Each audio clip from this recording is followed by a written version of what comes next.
two support groups, one in Suntree and one in Palm Bay. And I had the advantage of meeting a really nice gentleman in my Suntree group. He and his wife came to my group, and he's diagnosed with Parkinson's. He's on the younger side, and his approach to his diagnosis was very inspiring to our group. So I think after you hear him, you will understand that also. So Gary, can you come up here? Come out and play, don't give 1 second and die away. Make trouble, make noise, laugh till it aches.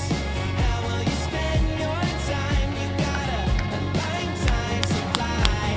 So come out and play, the best things will make your hair go gray. To find your And he's feet. really tall. So can you just I think I'm okay. okay. Okay.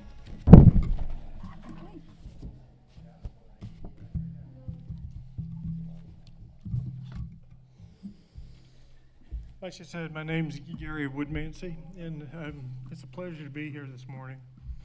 So that light is bright. As I surveyed the room this morning, I saw the faces, I saw the movement, and it just gave me this deep appreciation for this get together. And so, hang on, excuse me. So it gave me this deep appreciation for being here. The song Lifetime Supply is one of my go-to songs. It breaks out elements that are very simple, that are very challenging. And so I want to read a couple words to you. How will you spend your time? You've got a lifetime supply. Don't give it a second away. And so I want you to be encouraged by that, because you have an unlimited time, but you have the lifetime to fulfill it. And so the other thing is that you won't give 1 second away of joy.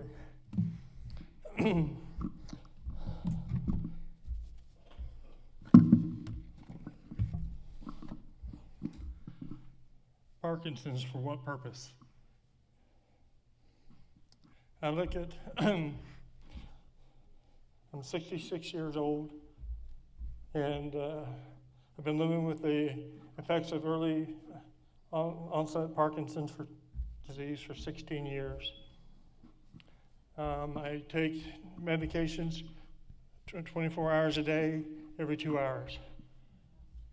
And so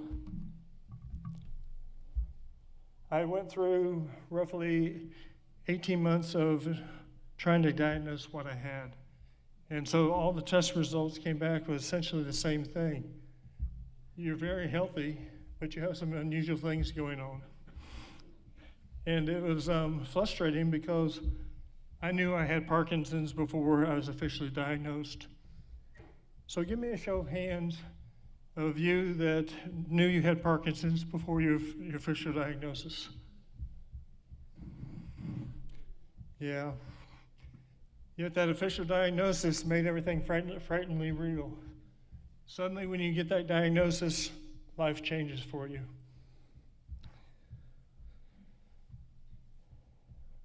I was given a general timeline for the progression of my disease. For the first 4 to 8 years, it would be controllable through medication and activities, and then it would progress from there. And so in 2010, I was officially diagnosed with Parkinson's.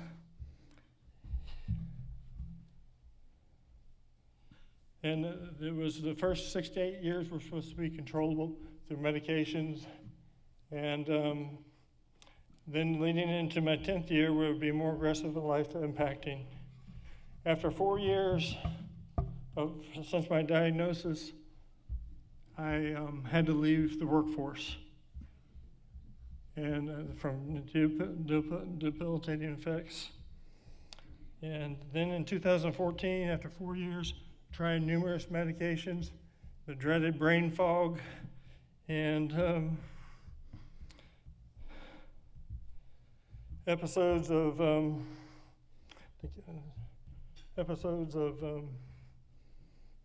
dyskinesias. In 2019, I had impairments to the majority of the right side of my body, eventually losing functionality on my right side.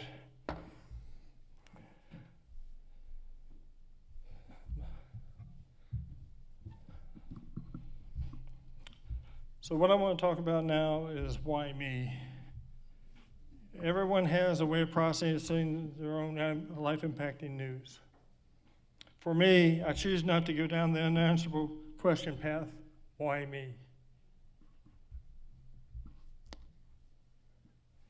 I truly don't allow theater of mind thoughts to consume me on the rate of my disease, the progression, or predict how it may deteriorate at some future point in time.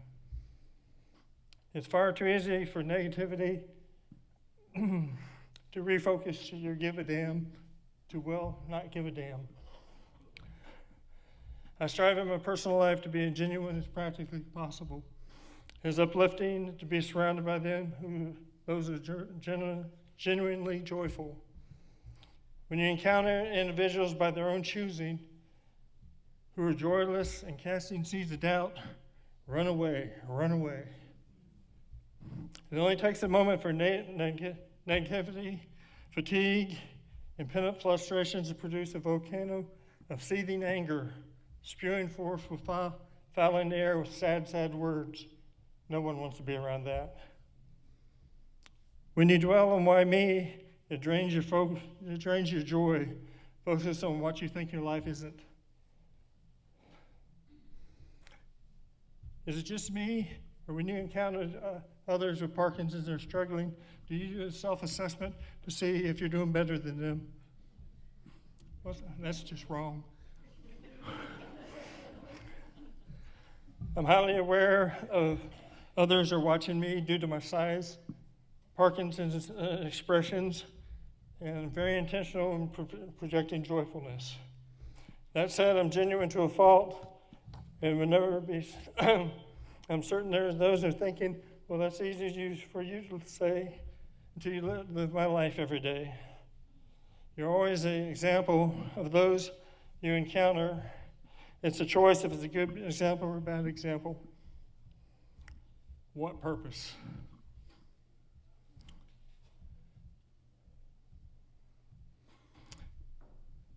I didn't and I don't question why I have Parkinson's.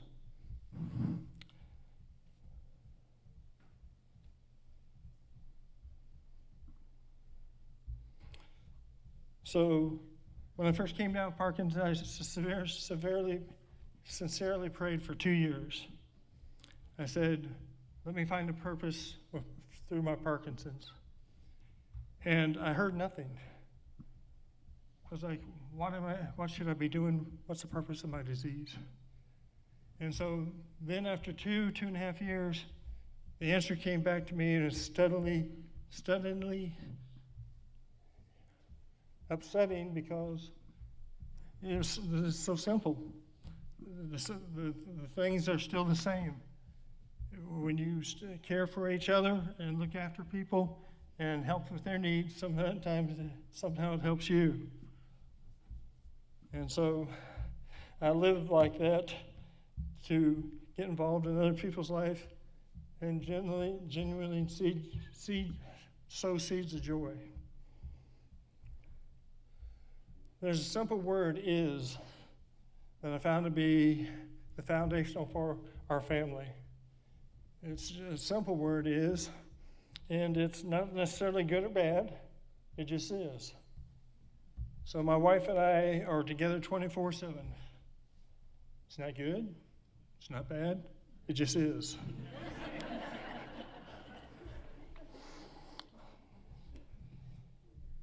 The random unpredictableness of Parkinson's disease have forced my family and myself to adapt to ever-changing, oh, that is just normal right now. So when you have friends that ask, is it a good day, bad day? It doesn't come in those increments. We go with for now. As a family, we don't want Parkinson's to define our lives. We have chosen to look for humor in daily difficulties and entertaining is. We approach each day, how is my Parkinson's today? This reality allows us to focus on energies into what is achievable.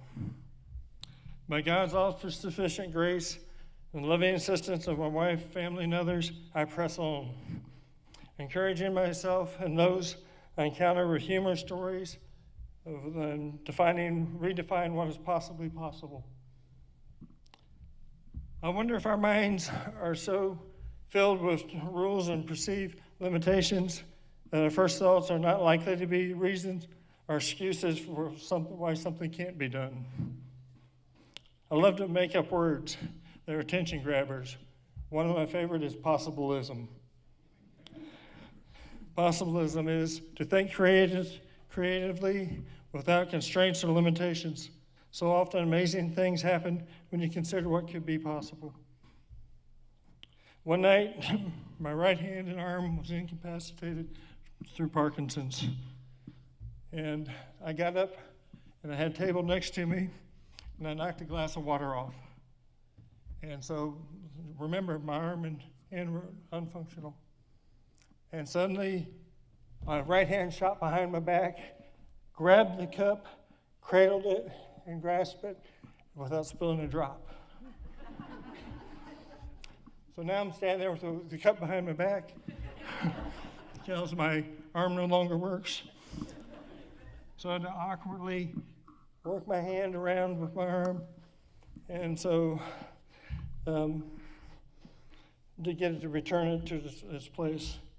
By experimenting with various techniques, I've discovered numerous aids to open my brain's aperture to briefly reconnect Parkinson's impairments. By challenging myself to build bridges, I have discovered numerous aids that opens my numerous aids that make this a possibility. As a lifetime athlete, and any time of sports activity, especially basketball, can produce short reconnection period with my brain. With proper safety precautions, you may be capable of riding a bike, even if you're unable to walk. Music, especially that with an uplifting beat, makes my feet move. I'm constantly experimenting with lasers, 3 and 4D images, and staircase images. Wearing brightly colored shoes may spark foot movement.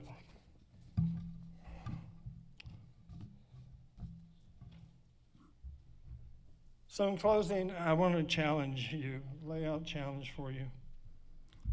And so I personally challenge each of you to be the best you possible each day.